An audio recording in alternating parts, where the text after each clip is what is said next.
Subscribe कीजिए बिन Nasir network को और हमारी फैमिली का हिस्सा बनिए। बच्चे के बसम अल्लाह अर्रहमान अर्रहीम पढ़ने पर वालिद की मग़फ़िरत का ईमान अफरोज़ वाक़या। हज़रत इमाम फ़खरालदीन राज़ी रहमा अल्लाह अलैहि लिखते हैं, एक मर्तबा हज़रत ईसा अलैहिस्सलाम एक कब्र के पास से गुजरे। अल्लाह के अज़न से कशिफ में आपने देखा कि इस कब्र में एक मैयत को अज़ाब के फरिश्ते अज़ाब दे रहे हैं। आप वहां से आगे तशरीफ ले गए। जब कुछ वक्त बाद दोबारा उसी रास्ते से गुजर हुआ तो मंजर बिल्कुल बदला हुआ था। अब आपने देखा कि इस कब्र पर रहमत के फरिश्ते जुमा हैं और उनके हाथों में नूर से भरे हुए तिब्बाक हैं।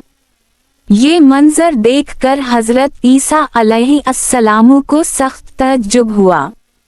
आपने नमाज अदा की और अल्लाह ताला से दुआ की कि इस हकीकत को वाज़ेह फरमाया जाए। अल्लाह ताला ने वही फरमाई, ए ईसा, ये बंदा गुनाहगार था और अपनी मौत के बाद अजाब में मुब्तला था, मगर ये मरते वक्त अपनी बीवी को छोड़ गया था जो हामिला थी। इस औरत ने बच्चे को जन्म दिया, इसकी परवरिश की, यहाँ तक कि वो पढ़ने के काबिल हो गया। फिर इसने बच्चे को मकतब भेजा और उस्ताद ने उसे बसम अल्लाह अर्रहमान अर्रहीम पढ़ाई। अल्लाह ताला फरमाते हैं, मुझे अपने बंदे से हया आई कि मैं उसे जमीन के अंदर आग का अजाब दूं, जबकि इसका बेटा जमीन के ऊपर मेरा नाम ले रहा है। तफसीर कबीर जल्द 1 सफ़हा 72।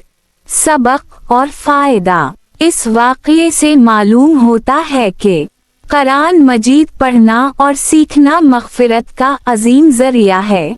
इंसान की अपनी मग़फ़िरत का सबब बनता है, बल्कि हाफ़िज़े कुरान की बरकत से इसके ख़ानदान के 10 अफ़राद तक की मग़फ़िरत हो जाती है, जिनके लिए जहन्नम का फ़ैसला हो चुका हो।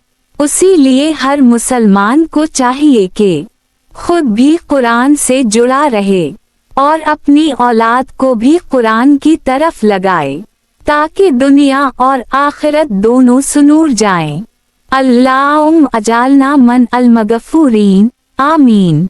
दीन वाओ दानिश। अगर आपको ये कहानी अच्छी लगे तो मुझे फॉलो ज़रूर करें, ताकि ऐसी अखलाकी कहानियाँ आपको मिलती रहें।